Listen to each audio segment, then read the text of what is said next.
তো অনেক সময় এখানে একটা জিনিস খেয়াল করেন আমাদের মাইক্রোসফট ওয়ার্ডে একটা টেবিলের মতো বা বর্ডার এটার মধ্যে আমরা বিভিন্ন কালার অ্যাড করেছি, কিন্তু এই কালারগুলো অ্যাড করবেন কিভাবে আজকে সরাসরি দেখাই দেব। কারণ আমরা কিন্তু অনেকে মাইক্রোসফট ওয়ার্ডের বিষয়ে তেমন কিছু জানি না।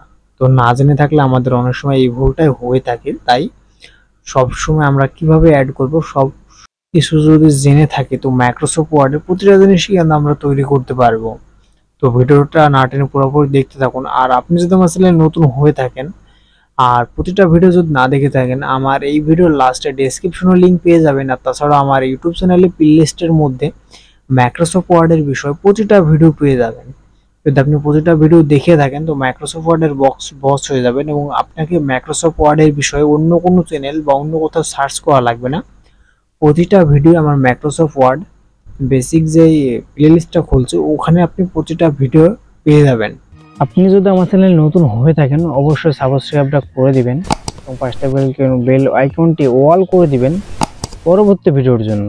তো আমরা এই বর্ডারের মধ্যে কালার অ্যাড করব কিভাবে? তো কালার অ্যাড করতে হলে আমরা যে বর্ডারটা কালার অ্যাড করব সেই বর্ডারে সিলেক্ট থাকতে হবে। কিন্তু আমরা যদি একটা সিলেক্ট থাকি আরেকটা বর্ডারে কিন্তু করতে পারবো না। তো সিলেক্টটা কি, আমরা কিন্তু মাউসটা ক্লিক যে কোনো বর্ডারের মধ্যে থাকতে হবে। কিন্তু আমরা যদি মনে করেন সাধারণত 1 নম্বরেও কালার অ্যাড করবো, আমার মাউস ক্লিক যদি 2 নম্বর থাকে তাহলে কিন্তু 1 নম্বরে কালার হবে না, আমারটা 2 নম্বরই হবে।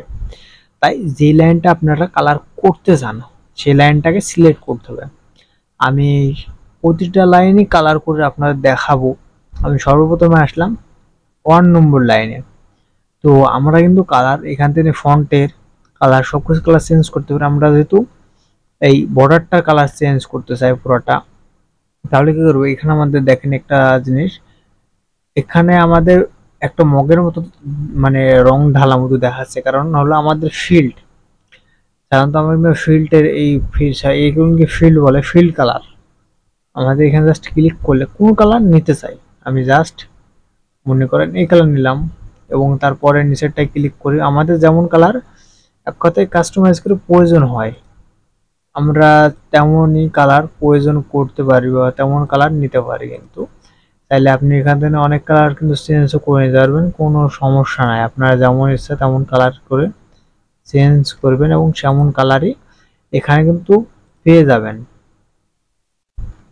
কারণ মাইক্রোসফট ওয়ার্ডের প্রতিটা জিনিস যদি আপনি জেনে থাকেন তো মাইক্রোসফট ওয়ার্ড দিয়ে অনেক কিছু তৈরি করা সম্ভব যদি আপনি মাইক্রোসফট ওয়ার্ডের প্রতিটা বিষয় মনোযোগ দিয়ে বা ভালোভাবে তৈরি করতে পারেন। তাই ভিডিওগুলো না টেনে পুরোপুরি দেখতে থাকুন, তাহলে দেখবেন আপনি মাইক্রোসফট ওয়ার্ডে প্রতিটা জিনিসই আস্তে আস্তে জেনে গেছেন এবং পরবর্তীতে সব কাজে আপনি করতে পারবেন। দেখেন আমার কিন্তু মাইক্রোসফট ওয়ার্ড থেকে কালারগুলো চেঞ্জ করতে পারলাম। তো যখন আপনার মধ্যখান দিয়ে অনেক কালার থাকবে, প্রতিটা মাউস ক্লিক করার পর আপনি এখানে এসে ফিল কালার চেঞ্জ করতে পারেন। কিন্তু আপনার হতে পারে 100, 200, 400 ঘর, তো কোনো সমস্যা, আপনি জাস্ট মাউস ক্লিক করে দিবেন। মনে করেন আমরা অনেক সময় এরকম আমাদের প্রয়োজন না হতে পারে, আমার যেমন এই কালারটা প্রয়োজন নাও হতে পারে, তখন কি করবো, আমরা আবার ওইখানে এসে কালারটা চেঞ্জ করে দিতে পারি। কিন্তু আমি যেমন মনে করেন কালারটা আমি চেঞ্জ করে দিচ্ছি, মনে করেন আপনারা চাইলে খুব সহজভাবে চেঞ্জও করে দিতে পারবেন না তা না, আপনারা চাইলে কালারও চেঞ্জ করতে পারবেন, সব কিছুই পারবেন। এখান থেকে আপনি যে কোনো কালার চেঞ্জ করে দিতে পারেন। কিন্তু কারণ অনেক সময় আমাদের চেঞ্জ প্রয়োজন হয়, তো আমি কিন্তু ফন্টগুলো আরও চেঞ্জ করে নিলাম কালারগুলো, যাতে আপনাদের দেখতে একটু সুবিধা হয়। তো দেখেন আমি কিন্তু কাস্টমাইজ করে এরকম করে নিতে পারলাম। যখন আপনি এই বিষয়ে যে কোনো জিনিস তৈরি করবেন তাহলে আপনি আরও অনেক ভালো কিছু তৈরি করতে পারবেন। কিন্তু তো আপনারা চাইলে খুব সহজে এইভাবে যে কোনো ফন্টের কালার চেঞ্জ করতে পারেন। কিন্তু তো আজকে ভিডিও পর্যন্ত রাখলাম, দেখা হবে ইনশাল্লাহ পরবর্তী নতুন কোনো ভিডিওতে।